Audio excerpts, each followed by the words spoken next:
Welcome again to our another episode of the Real Estate Vibe Show. I'm your host, Vinki Loomba, and today I have a very special guest with me, Neal Bawa. Neal Bawa is a technologist who is universally known in the real estate circle as a mad scientist of multifamily. Neal, I would love to talk to you about that. What is that all about? And besides being one of the most in-demand speakers in commercial real estate, Neal is a data guru, a process freak, and an outsourcing expert. Welcome, Neal. I'm so excited to have you with me today. Thanks for having me on the show, Vinki. This is fun for me to do. So glad to be here. And the Mad Scientist of Multifamily thing just came from a conference. I was up on stage. I was presenting. It was a big conference in Denver. There were 500-600 people watching. And I came down from the stage, and there was a group of people that, usually when you finish your presentation, there's a group of people that have more questions for you. So I was surrounded by this big group of people. And there was this one guy that basically, my presentation was about the use of science to create profits for real estate. And he was like, well, you're the mad scientist. And he was, kind of comparing me to Weird Al Yankovic, guy back in the 80s that used to have a weird hairdo and things like that. So he said, Neal, you're the mad scientist. And so I said, I didn't do anything about it, but he said that, and a bunch of people laughed. And then the following week, I had a podcast that I was doing with another person that was standing there, right? He was standing and listening to this. So in his podcast, he introduced me as the mad scientist of multifamily. And then a few weeks later, I go on another podcast, and they're like, this so-and-so guy mentioned that you're the mad scientist of multifamily. And then more people started mentioning it. And then at the next conference, they introduced me that way. So eventually it was like, well, people seem to like this concept because it helps them understand that my true passion is about, the use of numbers to create profit. And so I was like, well, if it helps people understand who I am and my personality, then it's not a bad thing to apply. So I adopted it myself. Wow, I love it. Mad scientist. Great. So I'm going to ask you my favorite question today. How do you see yourself right now at present, personally and professionally? I'm easily in the greatest place of my life, personally, health-wise, professionally, from a family perspective, because the last 5 or 10 years have been a journey of achievement, not necessarily monetary achievement. Certainly money has worked out well for me, but just achieving excellence in life, right? And money is obviously one facet of that, but it's not even the most important facet. So I have worked hard on improving my personal life, my health, my family life, my relationships with in-laws, my own mom. And so I feel like I'm in the best place in my life. I'm 5 years older than I was 5 years ago, so that can't be helped. And I'm a little bitchy about that from time to time.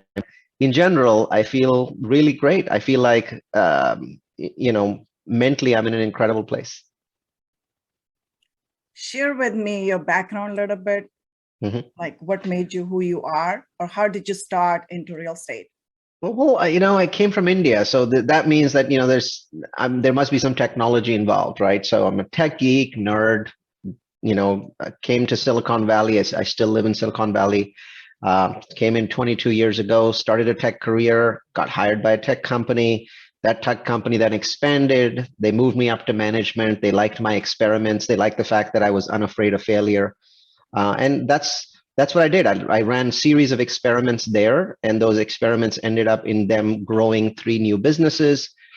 And because they let me run experiments all the time, and they were okay with me failing at least 2/3 of the time on my experiments, I stayed there for a long time. So until 2013, when I started the company, I had about 10 people in the learning division that I was in.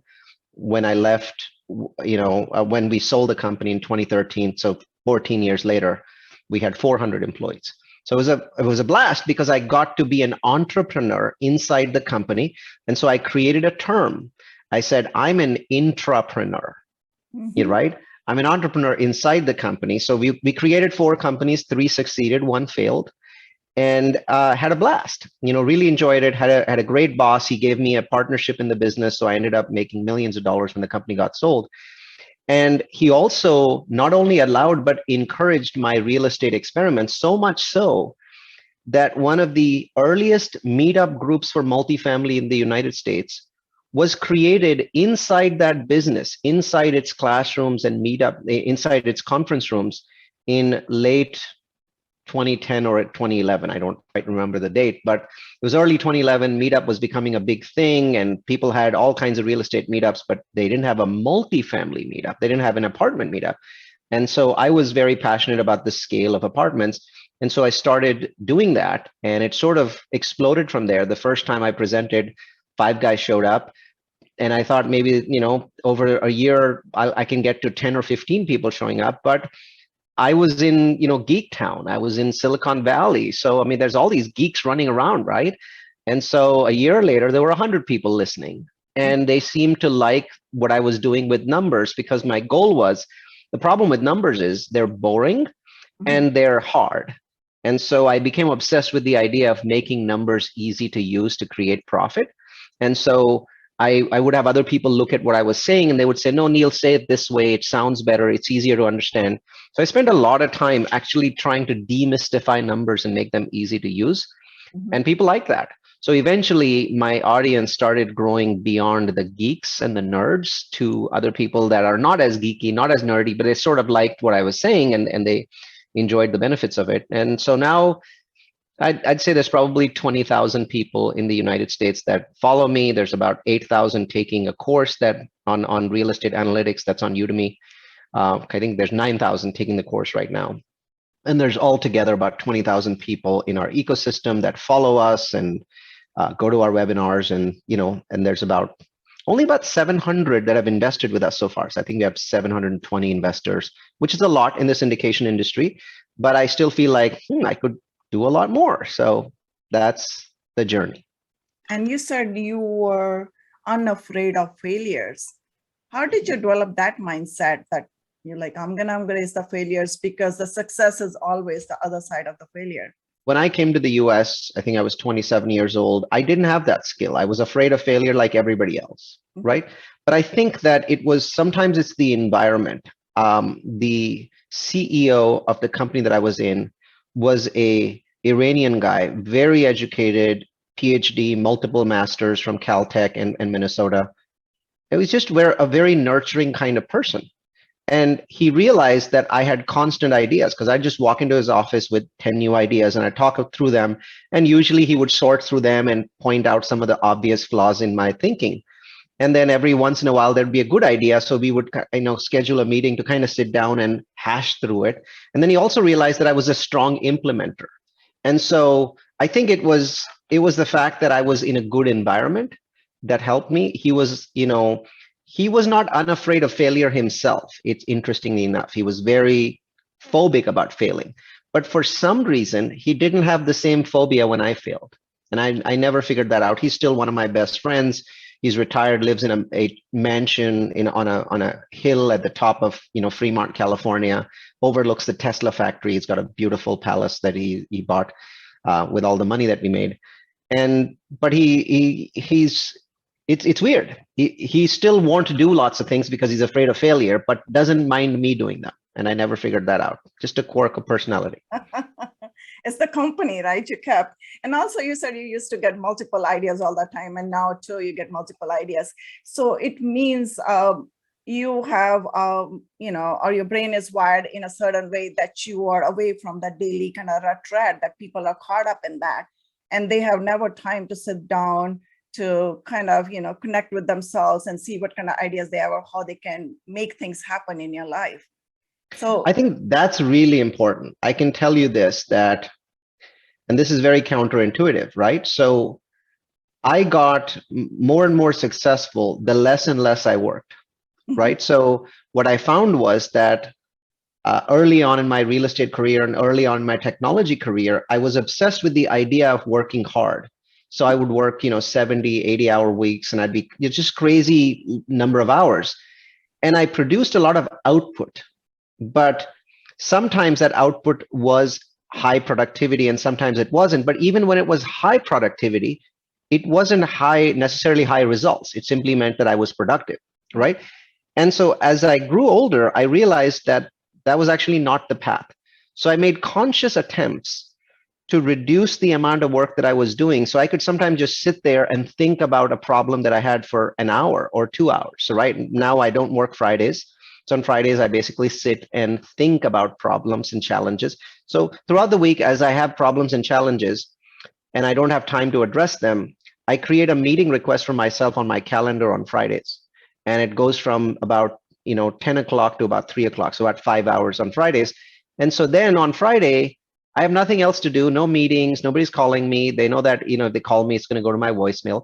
And I sit, just think about and just stare at that calendar. And I never try to fix all of those problems from 10 to 3. Most of them get moved over from week to week to week. I just try and pick up one or two, and I try to really solve them. And so I find that that's very beneficial. I try and finish my workday at 4, because what I found is that this obsession with, somehow 80 hours a week is better than 60 hours and 60 hours a week is 40 is laughable, right? One of the best books in the world that you can read about when you're trying to grow as a person is Timothy Ferriss's 4-hour work week, right? Ferriss gets more done in 4 hours than most people get done in 60, right? And because he's not obsessed with the idea of working more, he's obsessed with the idea of getting more done, right? So when I realized that if I had to follow in Timothy Ferriss's path, I had to be obsessed. I had to become OCD, but I had to become OCD about getting more stuff done as opposed to doing more stuff. So I started making structural changes. The first structural change I made, I think, was in 2008 or 9 when I hired my first virtual assistant in the Philippines. And that's a long story, but an interesting one, how this person basically allowed me to buy 10 homes in the same 30 days and get them all rented up, right? So separate story, but I enjoyed that success of being able to do that while the world was falling apart and everybody was telling me I'm an idiot for buying 10 homes at a time when, home prices were going, down, down, down, but they didn't realize it was, my math was showing me that it was the best time of all time to buy real estate. Now, obviously, go back and look at that. Most people would consider 2009 to be the best time of all time to buy real estate. My math was showing me that clearly. My family was beating the crap out of me for buying real estate, but I was like, no, I know this is working, and the challenge is I can't find renters. So I used the Philippines team to do that. And then I kept growing that team, right? I kept growing that team. And then I realized I hit a roadblock, because once you grow the team to 1 or 2 or 3 or 4 or 5, you actually start running into roadblocks, even though there's all these Filipinos running around and you're paying them $6-7 an hour. But the roadblock is that they're not senior enough to really read your mind. And so I started doing 2 things. One is I started getting into something known as business process automation, or BPA, right? Where I started to build applications in software such as Slack and software such as email and project management software such as Asana, allowing me to assign a task in less than 15 seconds. So my goal was, I need to create a system where I can assign a task to somebody in less than 15 seconds and put the onus of understanding the task on them instead of me.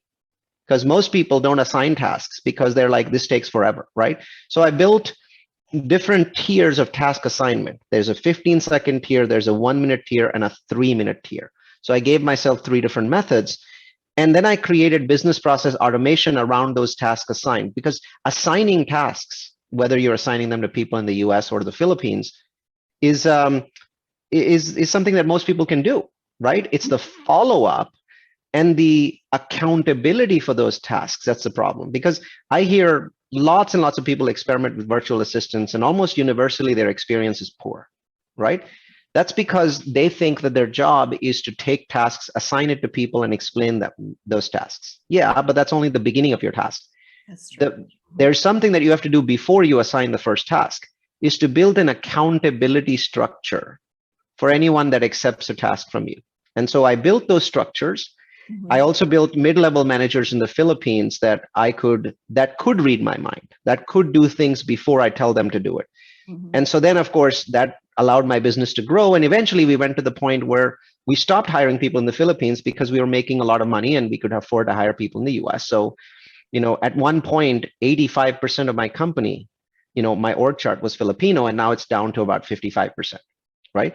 But it's unlikely to drop further because we find that when we have a mid-level manager in our company who comes in, and with our accountability structures, the business process automation, when we assign an assistant to them, they're truly productive, right?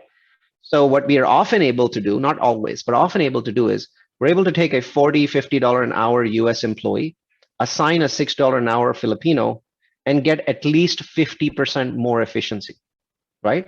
So that's pretty awesome. It is. Because that last 50% is coming for $6 an hour. That's right? so true. And Yeah. so some of those Filipinos, 1 out of 10, 1 out of 15, ends up becoming a manager.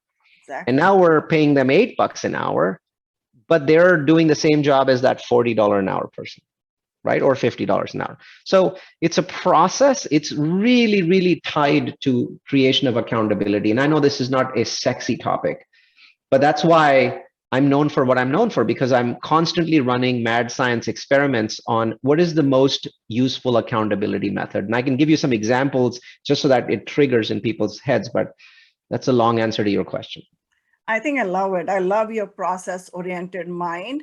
But the thing is, the only person who can do it is if you have the clarity and the understanding of the task, like what the exact outcome you want, right? If you have the understanding, then you can hire the right people and employ them to do the right outcome. And if the clarity is not there, that's gonna kind of convolute things, right? So in your case, you had the clear direction, the total clarity, what you wanted to create for yourself. So that came from maybe from your technological background. You understand the processes working there, and you brought that skill set into real estate. I think parts of what you said I agree with, but other parts I don't agree with. You can't have clarity before you have clarity. Clarity is a chicken and egg situation. That's true. Almost everything I start with fog. And so what I do is I run an experiment of one way to clear the fog and it fails. And I run a second experiment to clear the fog, and then a third, and eventually the fog clears, right? So I think you never start with clarity. In most things in life, you actually start with the fog. What I have is determination to clear the fog, despite the fact that my first or second attempt might fail. Now, over time, you get better at these things, because if you're experimenting every day of your life, you're going to get better at experimenting, right? So I think I succeed more often now because I have years and years and years of experience at how to experiment. But I wouldn't say that I had the clarity. I would say that I had the determination to get to the clarity, task after task after task, because as soon as you get clear with one task, guess what? The fog's back on some other task. Everything in life is about you clear an obstacle, and all that does is it gets you to the next obstacle. That's true. Right? So now there's fog again, and then you're like fighting that fog and getting to the next step, right? So I think those things are key. Like, for example, I built a beautiful structure that failed. Like, when you listen to this, you'll immediately realize, okay, he built a beautiful structure and then he failed with it, right? So what we did was we took all of the key projects in our company. Let's say we have 5 key projects running in our company, right? And we named each one of those projects, and we put them in Asana, which is a project management software. Right. And then what we did was, for each of those 5, we created email addresses in Google. We use Google for our email.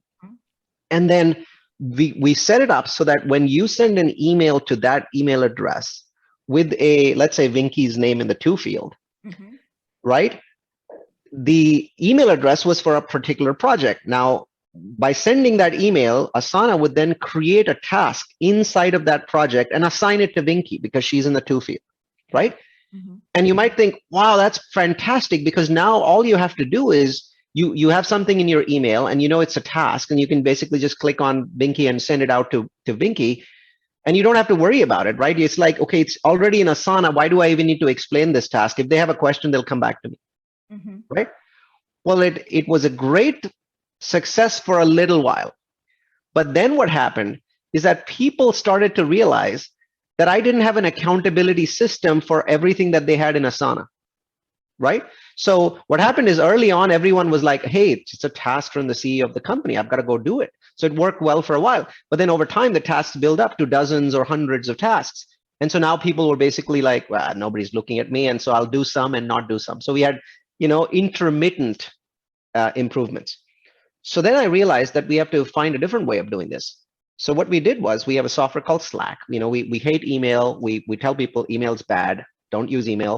Inside the company, 99% of the time, sending an email is a bad idea unless it's something confidential. Use a Slack channel. So we have about 150 Slack channels for different parts of the company, different projects. Every apartment complex is a Slack channel. So people are in there. So we created a new Slack channel called accountability.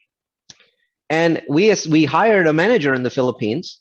And part of our job was every day to look at these hundreds and hundreds and hundreds of tasks and create a beautiful graphic, easy to understand graphic of how many tasks did a person have and how many tasks were they past due on, right? And she posts this every morning, these two graphics.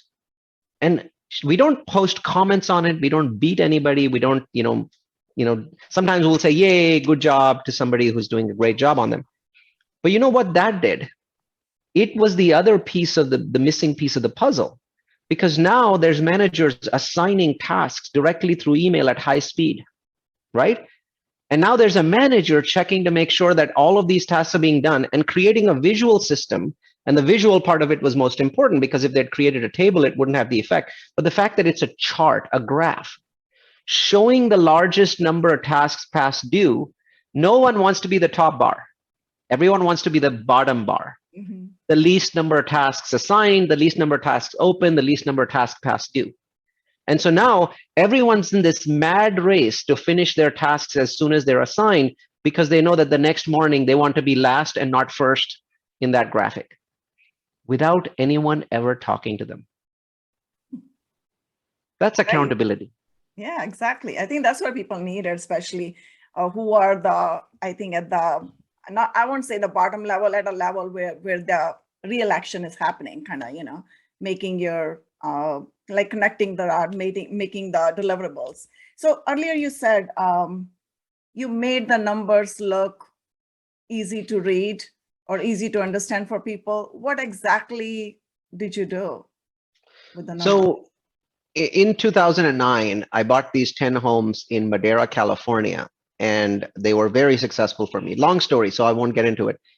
Bottom line, I made a tremendous amount of money, millions of dollars, doing something that most people told me was idiotic, right? And using a virtual assistant in the Philippines to generate thousands of tenant leads to fill 10 properties and then buy them after they were filled, right? So that way I was making money from day one.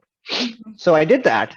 But the key part of it, Vinki, was not the person in the Philippines. The key part of it was also not the fact that I went against the norm and bought something in 2009, 10 of them. The key part was actually that I had picked the right city, okay? And the way I picked the right city was so ridiculously simple that now when I tell people, people are like, what's the big deal, right? It's like, well, remember, things evolve over 10 years, right? So I hired a Ukrainian hacker and asked him to spider the Zillow website for every city in the United States. And back then in 2009, Zillow actually on each page had the peak price for home prices in that city. And most of the times the peak was in 2006, right? And then of course they had the current price, which was the trough, because 2009 prices had fallen like crazy. So I became obsessed with this idea of what is the one city in the United States where prices have fallen the most? Because according to the rich dad, poor dad guy, when real estate prices go up, they go up too much and it always turns into a bubble. When they go down too much. They go down below replacement cost, meaning you can't even build the price for the price that you're paying to buy them, right? So obviously at some point that'll correct and it'll come back up. So I was obsessed with what city in the US had fallen the most below replacement cost. So we spidered the Zillow website. We came up with the results, 400 plus cities in the US.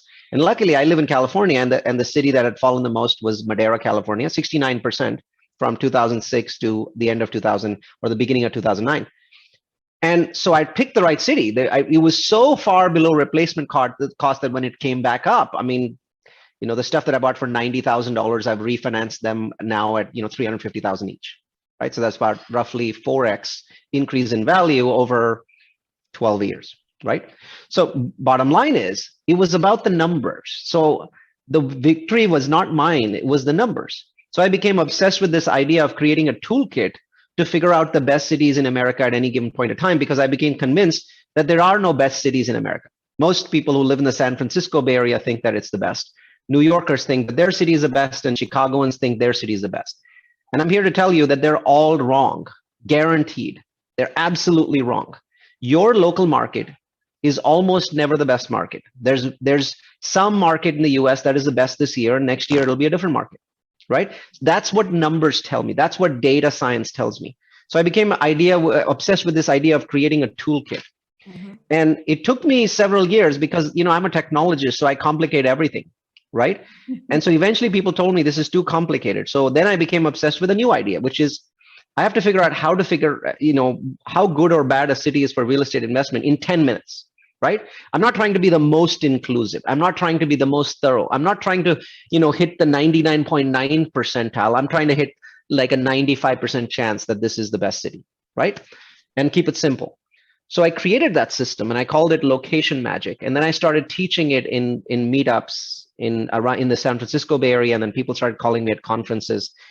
And the Location Magic system was really well received because there was no sell, there was no upgrade, no subscription. It was something free. It was meant to be given away to other geeks that have always are like, there's hundreds and hundreds of cities. And Vinki says, Austin's the best city. And Neal says, Idaho Falls the best city. How do I even tell if these cities are even any good? Mm-hmm. Right? So that's been a constant question. It's the most common question that real estate investors ask. Right? Location Magic is a very simple answer to that because you never need to come to me. You never need to come to my website.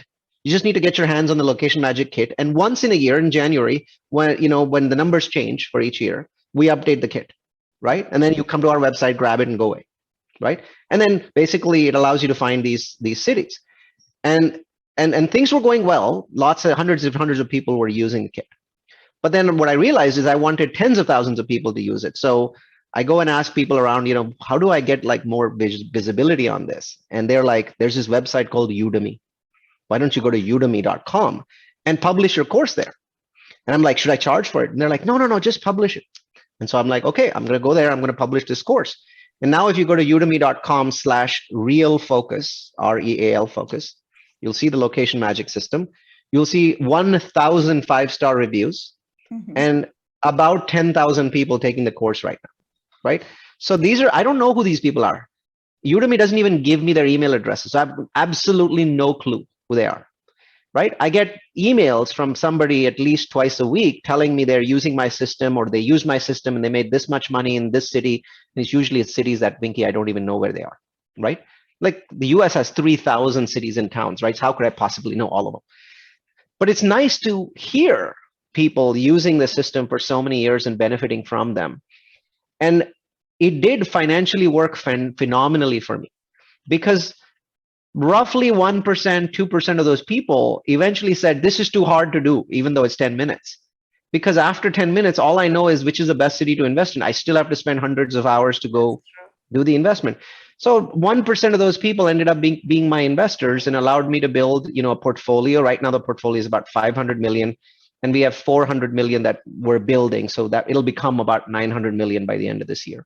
So that's all I wanted. All of it really came out of this thought of, let's create a simple system that people can understand, that gives them something of value that we don't charge for ever. Wow, I think that was really great move on your part. You were just not making a difference by giving something free, touching so many lives, but you created a branding for yourself too that way. Because you were like, you're a brand in itself and people are reaching out to you. So now I would like you to look into your toolkit and tell me, what is the future like with this rising interest rates and inflation? Well, it's good and bad. So on the one hand, we can look back at the 2015 to 2018 timeframe. The Federal Reserve hiked interest rates quarter point each 9 times in a little over 3 years. We saw zero impact on cap rates over those 9 hikes. We saw zero impact on interest rates, on home prices over those 9 hikes. They kept going up. Or maybe there was some impact, but it was minor. This one is a little different because in 2015 to 2018, the Fed had time on their side. They could hike very slowly. They were hiking like 2-3 times a year. Unfortunately, because in 2015 to 2018, there was really no inflation. Inflation in the US was actually under the 2% benchmark for the Fed. Right now, inflation is at 7.5% according to official statistics. It's probably at 14, 15% according to the unofficial statistics. So the Fed has no time. So we believe the Fed will now hike at every meeting this year. There's 6 meetings left. So we have 6 hikes coming and possibly a 7th one next year. So that's very fast because the Fed has never really ever hiked 6 times in a single year, but due to the extraordinary nature of the inflation, they have no choice. What does that mean for multifamily investors? Well, on the good side, very high inflation leads to significant increases in rent. So you're going to benefit from that, though not necessarily now. On the bad side, it means that people that are interested in buying the properties that you're buying now, right, that you're selling now, are less likely to buy them at the highest possible price because their interest cost is going up. So there are 2 factors at play here. People are worried about the interest rates going up and going up very quickly because the Fed is very aggressively saying, look, we've not just got to raise, we've got to raise a lot. Raise 5, 6, 7 times. And even then we might not stop, right? Because they really need to get inflation control. 6, 7% inflation is very dangerous. You can't have it in an economy for longer than a year. It will wreak havoc. So they have no choice. They're doing what is right for the country. Right. But sometimes that's not the same thing as being right for real estate people. So I think everyone should be cautious, but understand that there are 2 very powerful forces at play here. On the one side, there's, let's just call it 7 interest rate hikes. Mm-hmm. On the other side, there are 2 things and they're connected. One is there's the greatest amount of interest in multifamily as an asset class ever in history. Until 2012 or 13, office was the largest asset class in the world. Most people liked offices and didn't like multifamily because if you think about it, it's obvious why. You have corporate tenants that have hundreds of thousands or millions in the bank. One big building only has 3 or 4 tenants and they sign 5-year leases or 10-year leases, right? Why would anybody who likes office ever like multifamily, right? Because you have now hundreds of tenants and delinquencies, and there are people that you have in your property that only have $400 in the bank. Obviously, office is better until COVID. And then multifamily is better because office hasn't gotten slaughtered, but the vulnerabilities of office and its exposure to technology and remote work became very obvious to everybody. That's true. So in the last 2 years, I have seen a lot of office investors. They're not saying they're never going to do office. They still believe in the quality of that asset class, but they all want to diversify. There were lots of guys that basically had $100 million in office and nothing in multifamily. And they would say, I would never invest in multifamily. All of those guys now are buying tens of millions of dollars in multifamily. So there's this extraordinary one-time event where people from other asset classes, hotels, multifamily, hotels, retail, and office are buying multifamily. So the demand is absolutely extraordinary, right? The second piece, again, connected to the first, also because of COVID, is liquidity. So the amount of liquidity injected into the US economy in the last 24 months is somewhere between 3 and 6 times the liquidity that was injected into the economy in 2009. And we got 10 years of wonderful real estate profits out of that injection. This is 3 to 6x. It's actually 6x, but I say 3x because the Fed might pull some of that liquidity back, right? It hasn't been pulled yet, by the way. The Fed is still at this point, as I'm talking, in February 2022, still injecting liquidity into the market, and they will stop injecting liquidity in March and then start tightening after that. So that liquidity is not debt-free. Money is created by loaning it into existence. And so all money that was created basically had some yield requirements. And that yield requirement is forcing people to make investments, is forcing them to basically put money in. And because of the extraordinary rent growth last year, multifamily had the highest rent growth, highest per unit prices, lowest cap rates in 2021 in history. So every record that existed for multifamily was broken in 2021, every record that I'm aware of. Because of that, a lot of that liquidity is going into multifamily. So we believe that if you get 6 hikes this year, by the end of this year, cap rates are not going to be higher than they are today. They're going to be flat, which means that prices will still be higher. Why?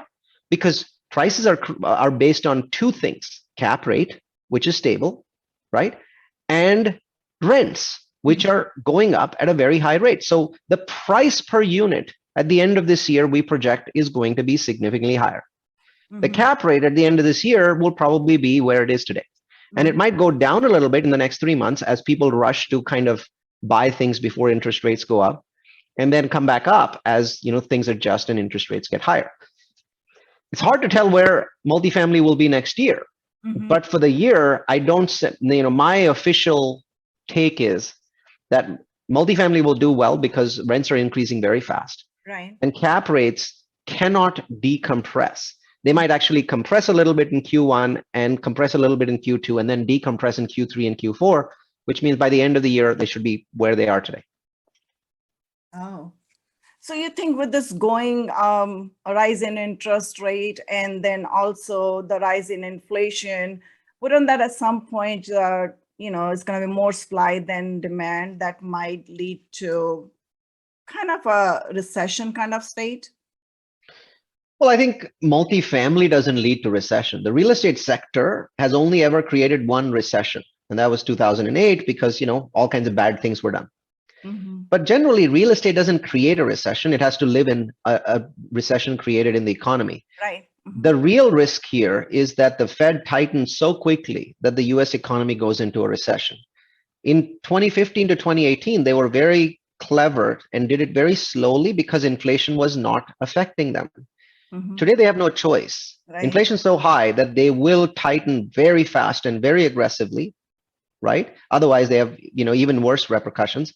So I think it's a 50-50 chance that they avoid a recession. So I think that there's certainly the possibility of a recession happening. If it does happen, though, please be aware that I think it'll happen next year because interest rate hikes do not immediately affect the US economy. It actually takes about 6 to 9 months for interest rate hikes to wind their way into the economy, right? So if they overhike, we'll have a recession next year, not this year. Oh, I love talking to you, Neal. Oh my God, you have so much knowledge. We can keep on going, but I think we are out of time a little bit here. Might wanted to have you back someday. But I wanted to ask you one last question. Can you share one golden nugget with my audience? I think the one that I like to share is that everyone's got a favorite book. Everyone thinks that there's a great book, right? I want to share a book with you that I don't think is the greatest book of all time, but I think it enables you to find the greatest book for you. And it's called The Miracle Morning. People who read this book, if they follow The Miracle Morning, they follow all the pieces, they're called savers in there. It will allow you to read enough books to find your favorite book. And that's the problem. Most of us, our favorite book is somebody else's favorite book because somebody told us about it and we bought that book and now it's gathering dirt on our shelves. The Miracle Morning is a plan for finding time to read all those books on your shelf. So read this book. Some of you, it won't change anything. And for others, it'll change your life. That's true. You said it very well. I love it the way you put it. Just write your own story. Don't just take somebody else's story and make yours. So this brings us to our rapid fire round. I'm going to ask you 5 questions. You have answered it in 1 word or 1 sentence only. Are you ready? Ready. Okay. Who was the most influential person in your life? Timothy Ferriss. What is the best book you ever read or recommend? I think you already did. Definitely Miracle Morning. What is your biggest passion? Balance. I like that. I'm all about that too. I'm Libra. In 1 word, what does life mean to you? Life means family. Nice. What is your favorite food? Favorite food, butter chicken. Good one. And how can people reach out to you? Just Google me. I am the only Neal Bawa on the web. Just remember it's NEALBAWA. Hit enter. You'll see hundreds of podcasts and webinars and items, conferences. And that's the way to get started. If you'd like to see our entire library, it's at multifamilyu.com. That's multifamily followed by the letter u.com. Thank you, Neal. Thanks so much. Thanks for having me.